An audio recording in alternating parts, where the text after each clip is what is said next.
IFS suspension lift does not help clear bigger tires. Hey guys, it's David with Team 4Runner, and today we're here with Noah from Michelson Motorsports, the expert when it comes to fitting big tires on Toyotas.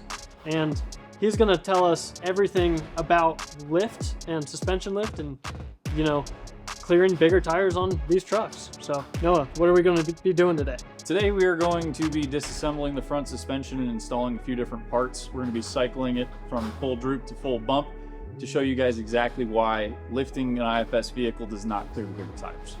Awesome. Well, let's get into it.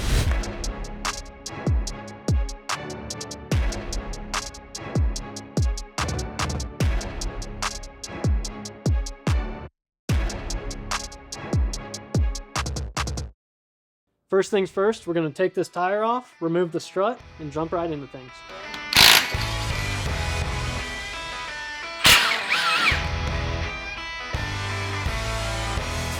Now that we have our 2-inch lift strut pulled out of the vehicle, we're going to go over and show you kind of the difference between a factory strut and a lift strut. As you can see right now, they're the same length roughly. I mean, maybe a little bit difference, 1/4 inch or 1/2 inch, maybe. Roughly, they're the same length. So the lift comes from the spring. This is an adjustable strut, so down here you have a threaded body, threads all the way up. The lift height is based on the amount that these collars are threaded up and preloading this spring. So this spring is going to have a different spring rate than the original factory one. It's also going to have a different length. The length and the spring rate are what is going to determine your ride height in conjunction with the preload that you place on the spring. So the preload, a lot of people mistake preload for how much thread is showing under here. True preload is how long the spring is when it is fully extended, how much it's collapsed when it's mounted on the strut. So say you have a 14-inch long spring and it's 12 inches long when it's mounted on a strut looking just like this, you have 2 inches of preload. That doesn't mean you're gonna have 2 inches of threads showing, and it also doesn't mean it's gonna be a 2-inch lift. The spring rate is determined by how stiff the spring is, how many wraps it is, how thick the coil on it is, and that is going to determine what your lift height is. Now that we've shown the difference of the factory strut versus the 2-inch lift strut, we're going to pull the coil off and throw it back in the truck and start cycling the suspension.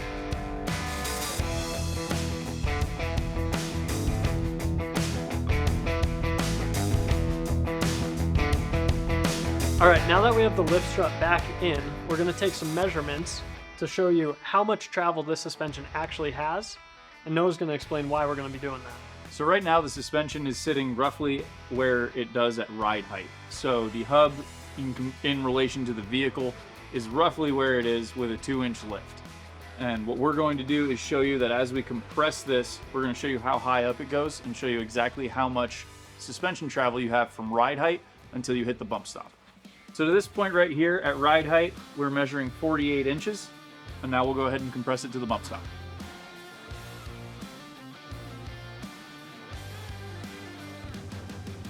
So now that we have the suspension compressed to the bump stop, the measurement is now 54.5 inches. So that means that we have 6.5 inches of travel from ride height until it hits the bump stop. All right, now that we've showed you that the lift strut bottoms out at the same place as the factory strut with the factory bump stop in, we're gonna put on the tire and start cycling the suspension. By cycling the suspension, we'll be able to show you where the tires will rub depending on their size and show you exactly why the lift is not what's gonna help you clear tires.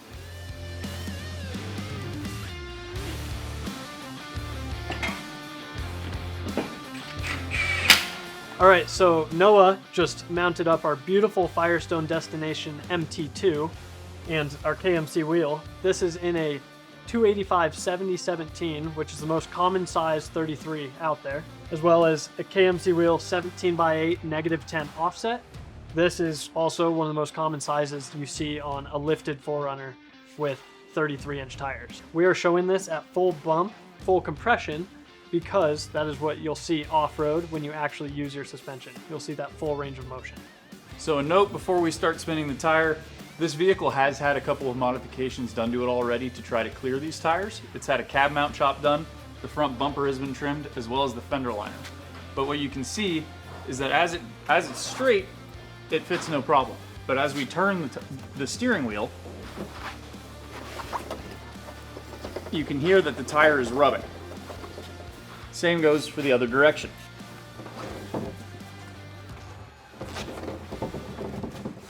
So even though this vehicle has had some trimming done and has a 2-inch lift, the tires still do not clear. So now that we've shown you the 33-inch tire, let's swap it out for a 35.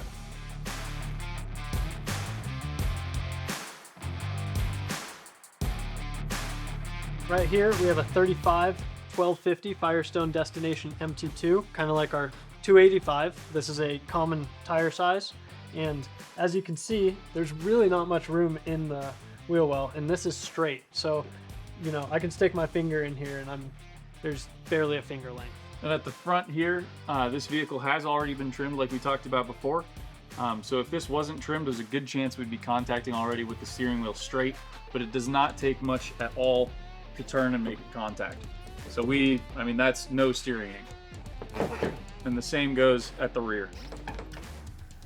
One other thing worth noting is that this is a body-on-frame vehicle, and you will have some movement between the body and the frame. So under a hard suspension hit, if you jump it or bottom out through a dip, or if you're in an off-camber situation or there's anything twisting, like in full articulation, the body is going to come down closer to the frame and come closer to the tire. Another thing worth mentioning is that when you have a 35, it will be contacting the firewall in here and the windshield washer reservoir, which is a really common thing that you'll have to move and relocate. The trimming of the bumper and the fenders is really the least of the concerns once you get up to this tire size. There's a lot more complicated work to be done to make these clear as you get further in. Now that we've shown you 33s and 35s, let's throw on a 37 and see how bad that's going to be. So you want big tires, eh? Throw them on.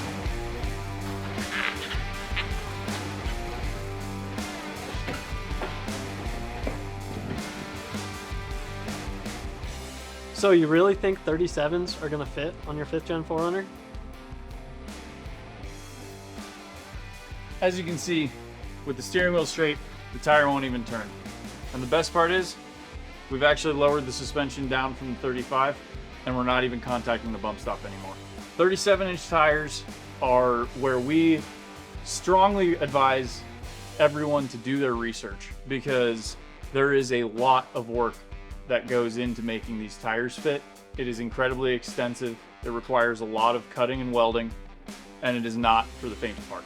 So if you're still thinking about fitting 37s, 35s, just big tires in general on your Toyota or off-road vehicle, Noah at Michelson Motorsports in Windsor, Colorado, he's your guy for the job. He's one of the very few shops that actually takes the time to properly fit big tires.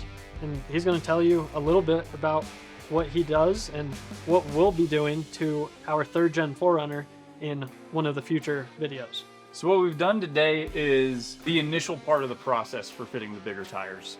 We always do pull the struts, either pull the struts out and utilize the bump stop, or even pull the bump stop out to make sure that we can clear even further, and cycle the suspension with the bigger tires, and we just keep cutting until the tire doesn't rub on anything. Now with a 37-inch tire, that involves a lot of cutting. Your inner fender liners are going to be gone. The inner fender itself is going to need to be tubbed. That's where we cut out the sheet metal, reshape it, and weld new sheet metal in its place. And that goes the same with the firewall and the cab mount. The cab mount needs to be fully relocated rather than just the cab mount chopped. And it is a very labor-intensive process, but it's the only way to make sure that no matter what you are doing with your 4Runner or other vehicle, that the tires that you have put on are truly going to fit.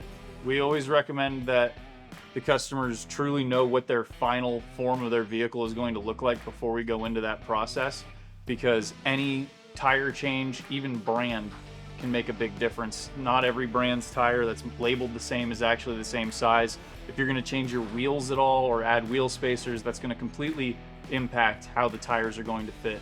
So when you get into this intense of a project, you really want to make sure that you have your final setup and you're going to be happy with it in the end. Because if you decide to change something down the road, all of that work is lost, and it's all going to need to be done again. And as David said, that could mean relocating your battery from the engine bay into the rear compartment of a 4Runner into the bed of a Tacoma, completely changing your air intake setup. Anything that's mounted inside the engine bay of these vehicles is at a high risk of having to be relocated when you get to a tire this size. So what did we learn in today's video? We learned that IFS suspension lift does not help clear bigger tires. So even with our 2-inch suspension lift on this thing, a 33, a 35, and a 37 isn't gonna fit.